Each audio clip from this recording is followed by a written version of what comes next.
A partir do século XVII, a expansão territorial do Brasil se tornou mais intensa com os bandeirantes, que eram colonos paulistas moradores da vila de São Paulo de Piratininga, situada na capitania de São Vicente. Os bandeirantes adentraram o interior do Brasil.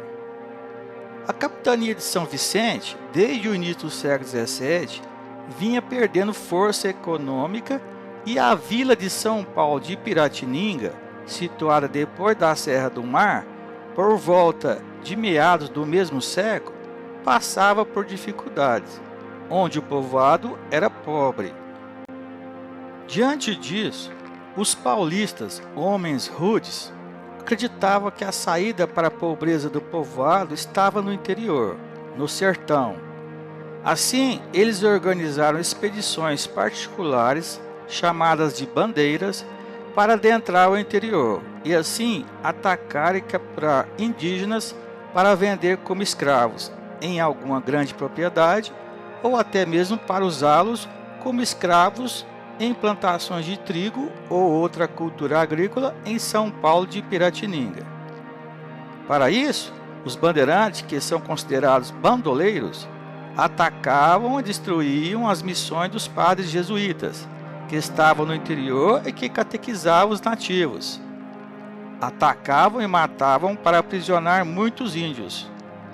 E os padres jesuítas, junto aos índios, impediram algumas vezes os ataques dos bandeirantes. Em 10 anos, entre 1628 e 1638, as expedições bandeirantes, lideradas por Antônio Raposo Tavares, destruíram as missões de Guairá, Itatim e Tapi. Como pode, caros estudantes, esses bandeirantes serem considerados heróis nos dias atuais em São Paulo, com estátuas e monumentos levantados a eles, com nomes de avenidas e rodovias dados a eles, e onde há até um canal de TV chamado Band? Durante a União Ibérica, em que o Tratado de Tordesilhas perdeu a validade, pois Portugal e suas colônias, como o Brasil, estiveram sob o domínio da Espanha do rei Filipe II.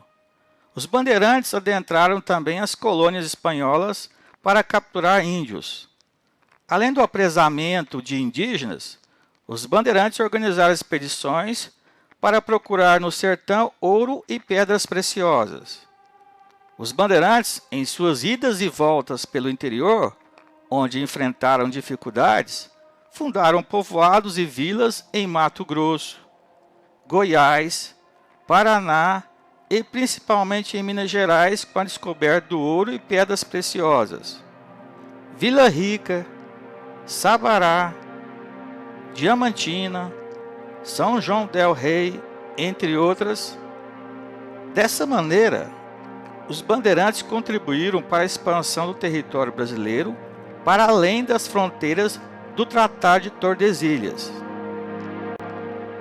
Outra atividade que contribuiu para a expansão das fronteiras do Brasil colonial foi a pecuária do gado, pois no século XVII ela havia crescido muito e ocupado as áreas de plantio de cana. O gado pisoteava as plantações e era um estorvo. Diante disso, o rei de Portugal, em 1701, proibiu a criação de gado no litoral brasileiro, o que levou os pecuaristas a adentrar o interior do Brasil, formando as fazendas e contribuindo desse modo com a expansão do território. Quando houve a restauração do trono português, em 1640, o Tratado de Tordesilhas passou a valer novamente. Porém, o território do Brasil tinha sido ampliado consideravelmente pelos colonos, o que levou a novos tratados entre o rei de Portugal, Dom João V, e o rei da Espanha, Fernando VI, devido às disputas entre os colonos do Brasil e da América Espanhola. Assim, foi estabelecido o Tratado de Madrid em 1750, pelo princípio do Uti Possidetis, que determinou que os territórios pertenceriam a quem os tivessem ocupados. Embora tivesse outros tratados entre Portugal e Espanha até o início do século XIX, ele não se alterou consideravelmente, e assim, em 1750, no século XVIII, o território do Brasil era praticamente o que é nos dias atuais.